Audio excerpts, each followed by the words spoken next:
Welcome to the Hashimoto's Doctor podcast. You're now part of a growing community of people determined to take their health back through education and self-empowerment. But because of the healthcare system today, we don't have access to the types of healthcare that we want. So we have to do things differently. We've got to do things smarter, and we do that by becoming our own advocates. This podcast will give you the perspective and thoughts of one of the world's leading Hashimoto's doctors. So let's get started.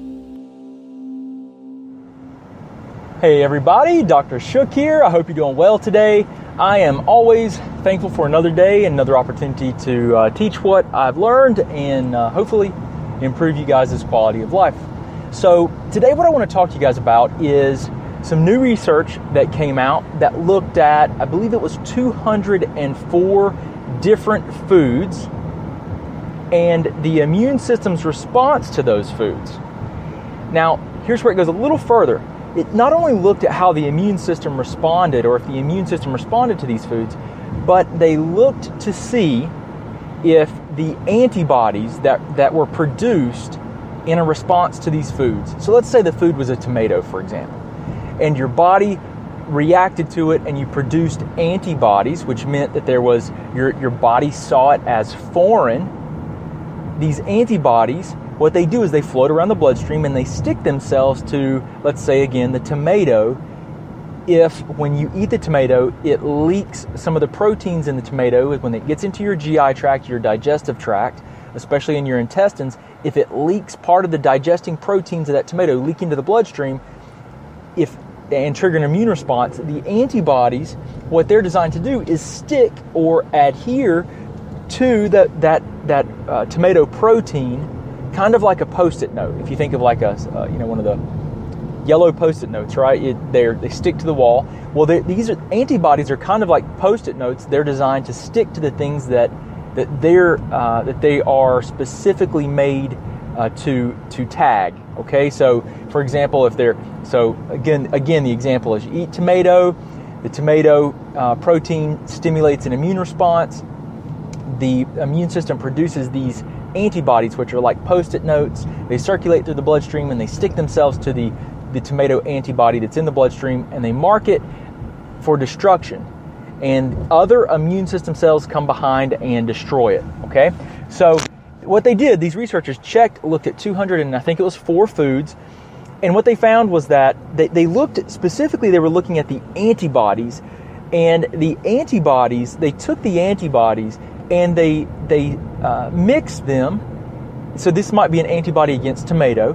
They mixed it with for example, thyroid hormone like T4 and T3, and they mixed it with in different wells. So these are when they do immune-based testing, they have something. Let's say it's the size of a thimble. Let's just use that as an example. It's like a little well where they can mix a solution of let's say pure T4, thyroid hormone, okay? And they mix that, they'll take that solution of just T4 and they'll mix it with these antibodies, like let's say these antibodies were made against tomato, and they'll mix them together.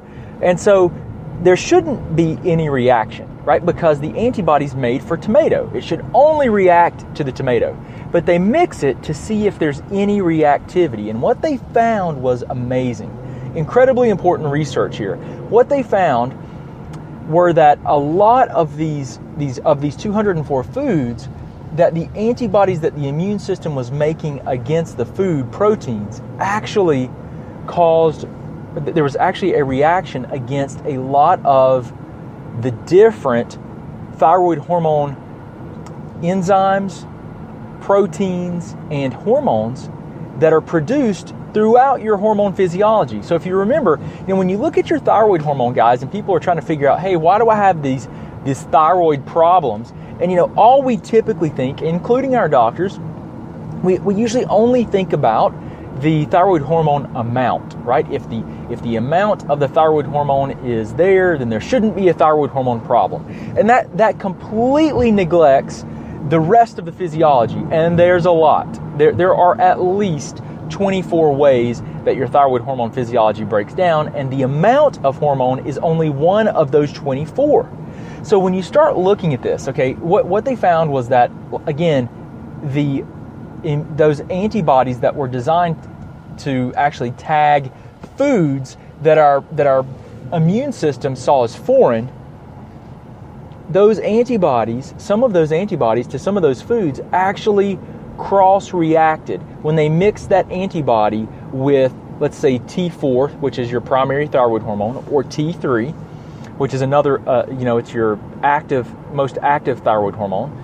They also checked it against, so they checked it against a lot of different parts of the thyroid hormone physiology. So let me give you an idea of what I mean. They checked it against TSH, which is produced by the pituitary gland. They checked it against TSH receptors, which are located on the cells of the thyroid. They actually stimulate the thyroid. They checked it against T4, T3. They checked these food proteins against thyroglobulin, which is a protein inside the cells of your thyroid hormone, and it's used in the process of manufacturing your thyroid hormone.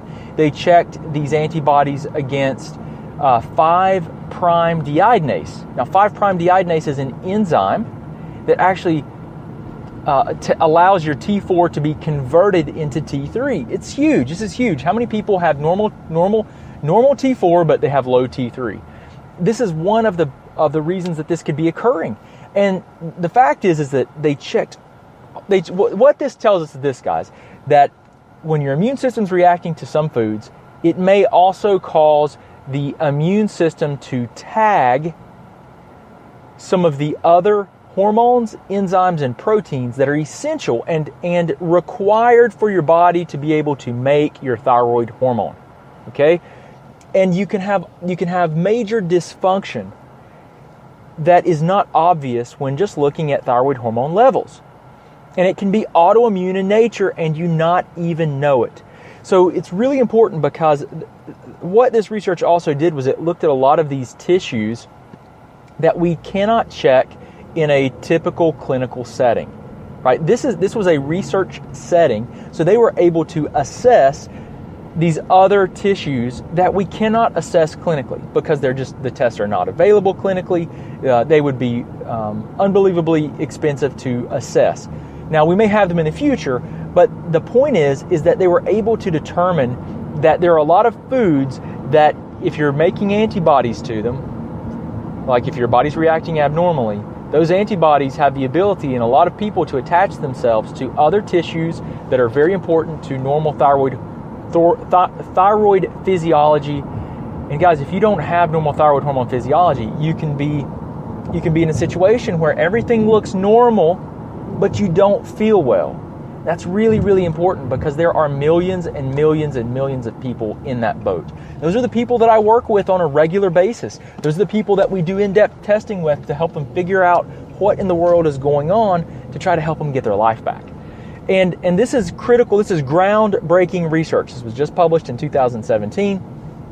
Groundbreaking research that I want to share with you guys, because what it really tells you is this.